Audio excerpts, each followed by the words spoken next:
ನಮಸ್ಕಾರ ಸ್ನೇಹಿತರೆ, ನನ್ನ ಹೆಸರು ಸುನಿಲ್ ಕುಮಾರ್. ಬ್ಯಾಚಲರ್ಸ್ ಅಡುಗೆ ಎಲ್ಲ ವೀಕ್ಷಕರಿಗೂ ಸ್ವಾಗತ. ನಾನಿವತ್ತು ಒಂದು ಹೊಸ ರೆಸಿಪಿಯನ್ನು ಹೇಳ್ಕೊಡ್ತಾ ಇದ್ದೀನಿ. ಇದನ್ನು ವೆಜ್ ರೋಲ್ ಅಂತೀರೋ ಅಥವಾ ವೆಜ್ ಲಾಲಿಪಾಪ್ ಅಂತೀರೋ ಅಥವಾ ಲಾಲು ಲಾಲಿಪಾಪ್ ಅಂತೀರೋ, ಇದಕ್ಕೆ ಏನು ಹೆಸರು ಕೊಡಬೇಕು ಅನ್ನೋದನ್ನು ನೀವೇ ಡಿಸೈಡ್ ಮಾಡಿ. ನೋಡ ಬನ್ನಿ ಹೇಗೆ ಮಾಡೋದು ಅಂತ.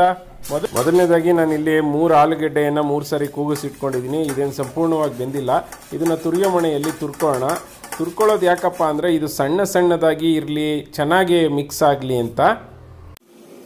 ಇದಕ್ಕೆ ನಾವು ಒಂದು ಈರುಳ್ಳಿನ ಕಟ್ ಮಾಡಿ ಇಟ್ಕೊಂಡಿದ್ದೀನಿ, ಸಣ್ಣದಾಗಿ ಹಚ್ಚಿಟ್ಕೊಂಡಿದ್ದೀನಿ. ಒಂದು ಈರುಳ್ಳಿ, ಆ ಈರುಳ್ಳಿಯನ್ನು ಹಾಕೊಂಡಿದ್ದೀನಿ. ಕೊತ್ತಂಬರಿ ಸೊಪ್ಪು ಒಂದು 4 ಕಡ್ಡಿನ ಹಚ್ಚಿಟ್ಕೊಂಡಿದ್ದೀನಿ, ತುಂಬಾ ಸಣ್ಣದಾಗಿ, ಅದನ್ನು ಹಾಕೊಳ್ತೀನಿ. 2 ಮೆಣಸಿನಕಾಯಿ ಮತ್ತು 1 ಕಡ್ಡಿ ಕರಿಬೇವನ್ನ ತುಂಬಾ ಸಣ್ಣದಾಗಿ ಹಚ್ಚಿಟ್ಕೊಂಡಿದ್ದೀನಿ. ಯಾಕೆಂದ್ರೆ ನನ್ನ ಮಕ್ಕಳು ತುಂಬಾ ಕಡಿಮೆ ಖಾರ ತಿನ್ನೋದು, ಸೊ ಹಾಗಾಗಿ ಖಾರನ ಕಡಿಮೆ ಹಾಕೊಂಡಿದ್ದೀನಿ ನಾನು. ಇದಕ್ಕೆ 1 ಟೀ ಸ್ಪೂನ್ ಅಷ್ಟು ಬೆಳ್ಳುಳ್ಳಿ ಮತ್ತೆ ಶುಂಠಿ ಪೇಸ್ಟ್ ಹಾಕೊಂಡಿದ್ದೀನಿ. ಅನಂತರ 1 ಟೀ ಸ್ಪೂನ್ ಅಷ್ಟು ಧನಿಯಾ ಪೌಡರ್ನ ಹಾಕೊಂಡಿದ್ದೀನಿ, ಧನಿಯಾ ಪುಡಿಯನ್ನ ಹಾಕೊಂಡಿದ್ದೀನಿ ಇದಕ್ಕೆ. ನಂತರ 1/2 ಟೀ ಸ್ಪೂನ್ ಅಷ್ಟು ಗರಂ ಮಸಾಲಾ ಪುಡಿಯನ್ನ ಹಾಕೊಳ್ತಾ ಇದ್ದೀನಿ ಇದಕ್ಕೆ. 1 ಟೀ ಸ್ಪೂನ್ ಅಷ್ಟು ಕೆಂಪು ಮೆಣಸಿನ ಖಾರದ ಪುಡಿಯನ್ನ ಹಾಕೊಳ್ತಾ ಇದ್ದೀನಿ. ನಿಮ್ಗೆ ಜಾಸ್ತಿ ಬೇಕು ಖಾರ ಅಂದ್ರೆ ಇನ್ನು ಜಾಸ್ತಿ ಹಾಕೊಳ್ಳಿ. ಇದಕ್ಕೆ ನಾನು ಒಂದು 1/4 ಟೀ ಸ್ಪೂನ್ ಅಷ್ಟು ಒಂದು ಆಮ್ಚೂರ್ ಅಂತ ಒಂದು ಪುಡಿ ಸಿಗುತ್ತೆ, ನೀವು ಹೋಗಿ ಅಂಗಡಿಯಲ್ಲಿ ಕೇಳಿದ್ರೆ ಸಿಗುತ್ತೆ. ಆಮ್ಚೂರ್ ಪೌಡರ್ನ ನಾನು ಇಲ್ಲಿ 1/4 ಟೀ ಸ್ಪೂನ್ ಅಷ್ಟು ಹಾಕೊಳ್ತಾ ಇದ್ದೀನಿ. ಒಂದು ಅರ್ಧ ಟೀ ಸ್ಪೂನ್ ಅಷ್ಟು ಚಾಟ್ ಮಸಾಲಾನ ಇದಕ್ಕೆ ಹಾಕೊಳ್ತಾ ಇದ್ದೀನಿ. ನಂತರ ರುಚಿಗೆ ತಕ್ಕಷ್ಟು ಉಪ್ಪು ಹಾಕೊಳ್ಳೋಣ. ಇದನ್ನ ಕೈಯಲ್ಲೇ ಮಿಕ್ಸ್ ಮಾಡ್ಕೋಣ, ಯಾಕೆಂದ್ರೆ ಪ್ರತಿಯೊಂದನ್ನು ಕೂಡ ಒಂದಕ್ಕೊಂದು ಬೆರ್ತೋಗ್ಬಿಡ್ಬೇಕು. ಚಾಟ್ ಮಸಾಲ, ಗರಂ ಮಸಾಲ, ಈರುಳ್ಳಿ, ಶುಂಠಿ ಬೆಳ್ಳುಳ್ಳಿ ಪೇಸ್ಟ್ ಎಲ್ಲಾನು ಬೆರೆತಿದ್ರೆ ಅದು ಚೆನ್ನಾಗಿ ಒಳ್ಳೆ ಟೇಸ್ಟ್ ಇರುತ್ತೆ. ಸೊ ಹಾಗಾಗಿ ನೋಡಿ, ಈಗ ಎಲ್ಲ ಕ್ಲೀನ್ ಆಗಿ ರೆಡಿ ಆಗಿದೆ. ಇದಕ್ಕೆ ನಾನು 1 ಕಪ್ ನಷ್ಟು ಬ್ರೆಡ್ ಪೌಡರ್ ನ ಹಾಕೊಳ್ತೀನಿ. ಇದೇನಪ್ಪ ಬ್ರೆಡ್ ಪೌಡರ್ ಹೆಂಗಪ್ಪ ಮಾಡ್ಕೊಳ್ಳೋದು ಅಂತ ಕೇಳೋದಾದ್ರೆ, ನೀವು ಏನಿಲ್ಲ, ಒಂದು ಬ್ರೆಡ್ ಅನ್ನ ತಗೊಳ್ಳಿ.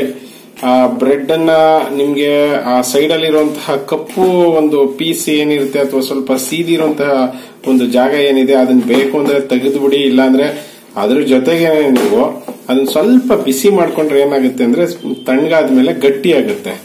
ಅದನ್ನ ಮಿಕ್ಸಿಗೆ ಹಾಕ್ಬಿಟ್ಟು ನೀವು 1 ರೌಂಡ್ ತಗೊಂಡ್ಬಿಟ್ರೆ ಸಾಕು, ಅದು ಪುಡಿ ಆಗಿರುತ್ತೆ. ಅದನ್ನ ಹಾಕೊಂಡು ನೀವು ಇದಕ್ಕೆ ಕ್ಲೀನ್ ಆಗಿ ಮಿಕ್ಸ್ ಮಾಡ್ಕೊಳ್ಳಿ.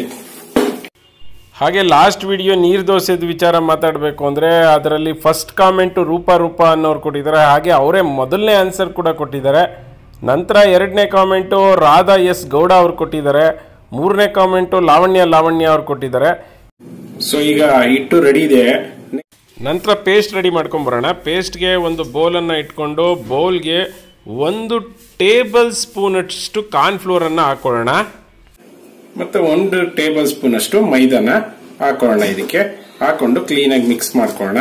ಇದನ್ನ ನೀರ್ ಹಾಕಿ ಇದಕ್ಕೆ ಸ್ವಲ್ಪ ತೆಳ್ಳಗೆ ಒಂದು ದ್ರವ ರೂಪದಲ್ಲಿ ಒಂದು ಮಿಶ್ರಣನ ರೆಡಿ ಮಾಡ್ಕೊಂಡ್ಬರೋಣ.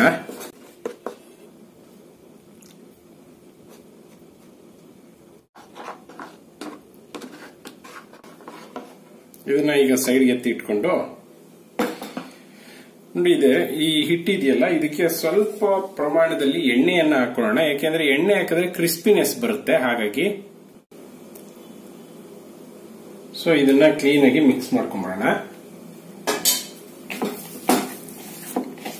ನೀವೇನ್ ಚಿಕನ್ ಲಾಲಿಪಾಪ್ ಮಾಡ್ತೀರಾ ಅದಕ್ಕಿಂತನೂ ತುಂಬಾ ಚೆನ್ನಾಗಿರುತ್ತೆ ಇದು.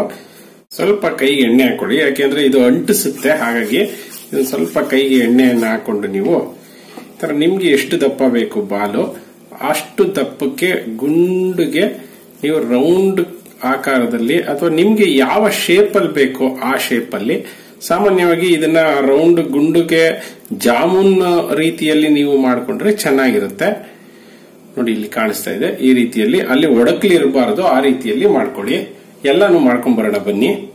ನೋಡಿ, ಈಗ ಉಂಡೆ ಮಾಡಿರುವಂತಹ ಒಂದು ಏನ್ ಮಿಶ್ರಣನ ನೋಡಿ ಈ ತರ ಇದ್ರೊಳಗಡೆ ಹಾಕಿ ತಿರುಗಿಸಿ, ಅನಂತರ ಬ್ರೆಡ್ ಕ್ರಾಂಬ್ಸ್ ಒಳಗಡೆ ಹಾಕ್ಬಿಟ್ಟು ಸೊ ಇದನ್ನ ಸ್ವಲ್ಪ ಮಟ್ಟಿಗೆ ಪ್ರೆಸ್ ಮಾಡ್ಕೋಬೇಕು. ಯಾಕೆಂದ್ರೆ ಇಲ್ಲ ಅಂದ್ರೆ ಇದು ನೀರು ಎಣ್ಣೆ ಹಾಕಿದ ತಕ್ಷಣನೇ ಬಿಟ್ಕೊಂಡ್ಬಿಡುತ್ತೆ. ಸೊ ಹಾಗಾಗಿ ಪ್ರೆಸ್ ಮಾಡ್ಕೊಂಡು ಎತ್ತಿಟ್ಕೊಡಿ ಎಲ್ಲಾನು ಇದೇ ತರ.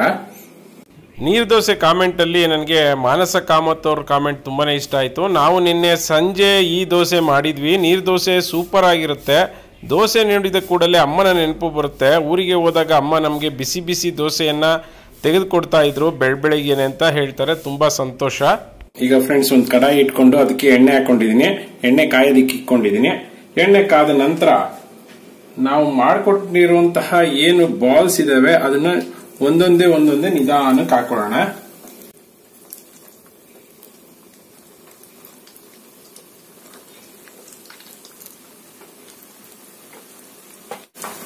ಜಾಸ್ತಿ ಹಾಕೊಳ್ಳುವಂತ ಅವಶ್ಯಕತೆ ಇಲ್ಲ.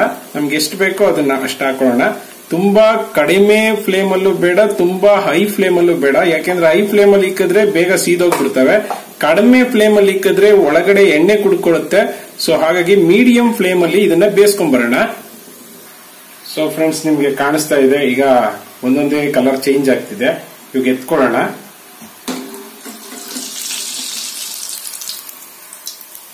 ನೋಡಿ ನಿಮ್ಗೆ ಕಾಣಿಸ್ತಾ ಇದೆ. ಇದಕ್ಕೆ ಬೇಕಂದ್ರೆ ರೆಡ್ಡಿಶ್ ಕಲರ್ ಆಗ್ಬೇಕು ಅಂದ್ರೆ ನೀವು ಫುಡ್ ಕಲರ್ ರೆಡ್ ಕಲರ್ ಹಾಕೊಂಡ್ರೆ ಈ ರೆಡ್ಡಿಶ್ ಆಗಿರುತ್ತೆ.